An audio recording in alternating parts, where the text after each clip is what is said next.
Okay, how's my lighting? Let's try this out. Huh? I don't like that one. Huh? Huh? Nah. I'm just gonna keep it this way. All right. Look, y'all, I had to upgrade my setup. You know what I mean? I'm trying to take this thing worldwide. You know what it is? It's your boy Lloyd Knows, back at it again with another premiere / movie review, or excuse me, not a movie review, TV show review. Mr. Inbetween, starring Scott Ryan, award-winning writer and actor out of Australia. FX is putting out content that everybody needs to be tuned in on. I mean, they got great shows like Mayans, Mr. Inbetween, Sons of Anarchy. I mean, I can go on and on and on. But they got award-winning content that everybody needs to be aware of. And I apologize for coming, with y'all late with this Mr. Inbetween TV show.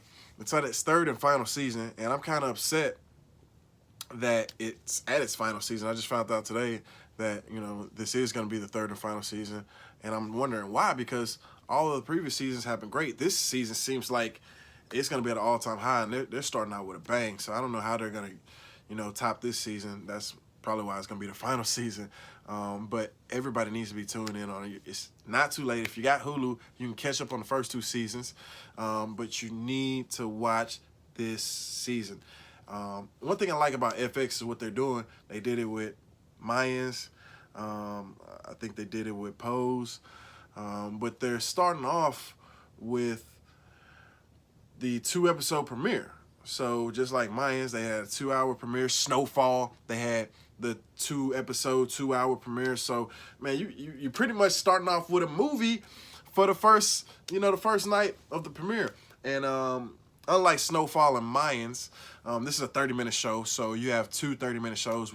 You only get an hour of content, but that's still better than just 30 minutes worth of content, right? But that's how you start off your series premiere, with the 2-episode, season premiere, which is what FX has been doing this year. So I really like that about FX. FX is doing their thing. All their shows smack, and you can't go wrong with any of them. But Mr. Inbetween, which just premiered yesterday, starring and created by Scott Ryan, is a show that you need to be tuned into, man. If you like violence and you like comedy, there's probably not a better show on TV with that black comedy. It's a black comedy, show. And if you like that, if that's your thing, because it's not for everybody, this show is very, very dark. And I'm not going to lie, these first 2 episodes are very, very violent. So if you got young kids, I would not recommend them watching it, because it does really get dark and it does really get violent. You see some stuff on there that you really shouldn't be seeing as an adult, let alone a kid.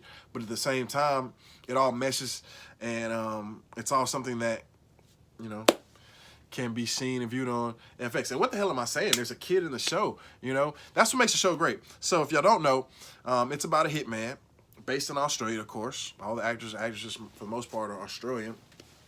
And it's this hitman for hire who has to balance his life as a hitman and doing this dark underworld, bad stuff, at the same time balancing being a single father and trying to, raise his kid and still have a relationship with his, daughter's mother, and at the same time build future relationships with future women. So how he's juggling both of them is hilarious, and dark as hell. I mean, but it all works together, man. Scott is a very creative writer. I love, how he's made these shows and put them all together. And I wish there was going to be a 4th season, but unfortunately, we can get out of this 3rd season. But I recommend this. If you like violence and you like black comedy, there's not a better show on TV than Mr. Inbetween. I'm telling you, these first 2 episodes were so violent, I cringed watching them, man. I cringed watching them. And I feel sorry for some of the characters. But there are some hilarious moments, and then there's some very low moments. But you got to bridge the gap, If you can cry or be sad and smile and laugh in the same show, then there's no better show, because it's an emotional roller coaster, and that's what you need. That's what you need. You got to have your emotions be played with at times, and this show is playing with your damn emotions to the fullest. The prison scene on episode 2, which is the darkest episode out of the 2 by far, the prison scene, when Ray meets his cellmate, hilarious how they make a subject so dark, so funny. I felt like I was watching stand-up comedy between the two. And you pick and choose who's the stand-up comedian at the point, because the conversation and the responses are hilarious, man. And that's all I'm gonna say about that, man. Go watch Mr. Inbetween, the 2-episode premiere on FX, only on FX, and I think you can watch the episodes on Hulu, the previous episodes on Hulu, and the day after episodes on Hulu as well. So check out Mr. Inbetween. You won't be disappointed, and I'm telling you, you will be excited. All right, so excited, man, that's whack. All right, you won't be disappointed, damn it. All right, go watch Mr. Inbetween and come back at me if you got a problem. Holla at me.